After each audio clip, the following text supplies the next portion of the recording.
Hello everyone, welcome to study IQ IAS। This is Manish Srivastava. जैसा कि आपको पता है, आज है 5 अगस्त और 5 अगस्त को ही 2019 में भारत के अंदर 370 जो कि एक विशेष प्रावधान था, एक स्पेशल स्टेटस था जम्मू एंड कश्मीर को, उसको हटा दिया गया था। उसको आज 3 साल हो गए। तो आज हम जानेंगे कि भाई 370 हटने के बाद कश्मीर में क्या क्या बदलाव आए हैं, किस तरीके से जो है कश्मीर का समीकरण बदला है, वहां पे लॉ एंड ऑर्डर से रिलेटेड क्या चीजें हुई हैं, कश्मीरी युवाओं के अंदर इसका क्या प्रभाव है, टूरिज्म से रिलेटेड जो है चीजें उसको भी समझने की कोशिश करेंगे और देखते हैं पूरी तरह से कि भाई कश्मीर के अंदर क्या क्या बदलाव आ गए।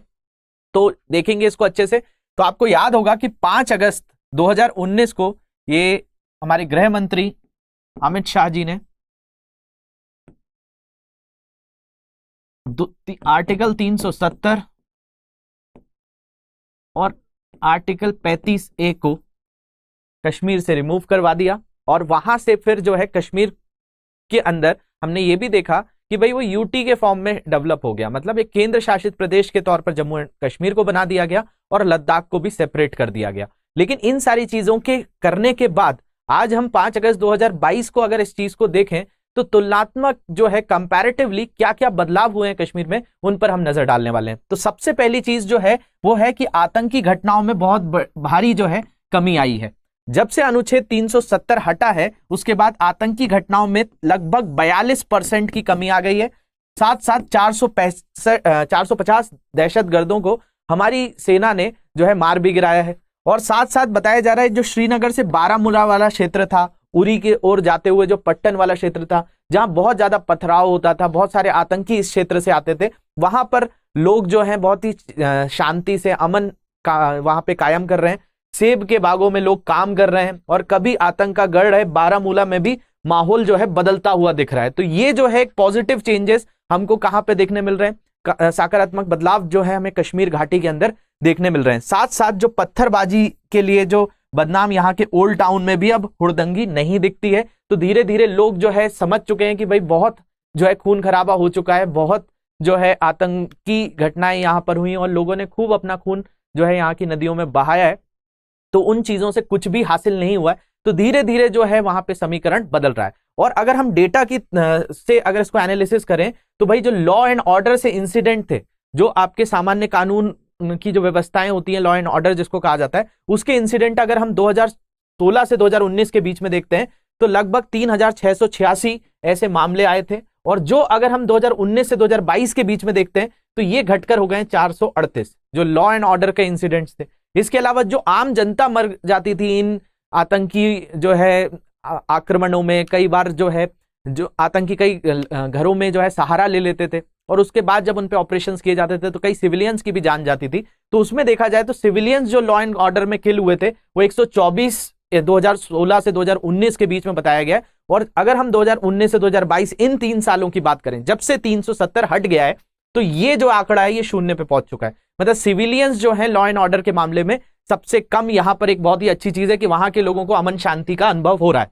इसके अलावा अगर हम बात करें कि जो स्पेशल फोर्सेस हैं या पुलिस के जो हमारे जवान होते हैं, ये कितने जो है शहीद हुए हैं, तो इनमें भी गिरावट आई है। 2016 से 2019 के बीच में एक व्यक्ति भी, मतलब 6 व्यक्ति थे और ये घटकर अब नील तक पहुंच चुका है, जिसमें हमारे स्पेशल फोर्सेस और पुलिस जो लॉ एंड ऑर्डर को मेंटेन करते हुए जो घटनाएं हुई हैं उनके अंदर देखा जाए तो ये बहुत ही अच्छी चीज है कि यहाँ पर ये डेटा 0 तक पहुंच रहा है और लोगों के अंदर एक तरीके का विश्वास भी इस जगह के लिए बढ़ रहा है। इसके अलावा टेरर इंसिडेंट्स की बात करें, जो आतंकी जो चीजें होती रहती, घटनाएं होती रहती हैं, वो 930 तीन वर्षों में और 370 के बाद 617 हुई हैं।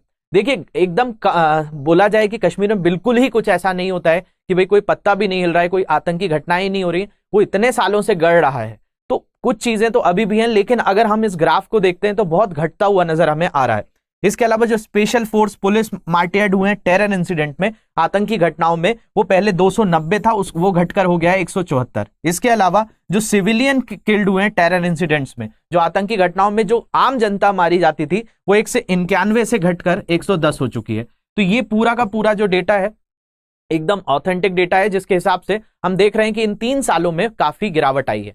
इसके अलावा अगर हम बात करें, पत्थरबाजी से भी युवाओं का मोह भंग हुआ है और भारतीय सेना को ज्वाइन किया जा रहा है। यहाँ पे जो है सबसे पहला एक ऑर्गेनाइज किया गया था सेना में भर्ती होने का शिविर, उसमें काफी जो है कश्मीरी युवाओं ने बढ़ चढ़कर भाग लिया। तो आतंकवाद को दरकिनार कर युवा पीढ़ी काम धंधे में जुटने लगी और ज्यादातर युवा देश सेवा के लिए भारतीय सेना का रुख कर रहे हैं। और पिछले दिनों सेना में भर्ती होने के लिए कश्मीर और जम्मू में बड़ी कतारें भी देखी गई हैं, जिससे ये पता चलता है कि भाई उन युवाओं को पहले जो रोजगार की व्यवस्था नहीं मिल पा रही थी, तो अब प्लेटफॉर्म मिला है तो वो उस तरफ बढ़ रहे हैं। दूसरी अगर चीज बात करें, कश्मीरी पंडितों की भी वापसी का भी जो है देखने मिला है, लेकिन ये बहुत तेजी से नहीं बढ़ रहा है, लेकिन कुछ चीजें यहाँ पे सकारात्मक है।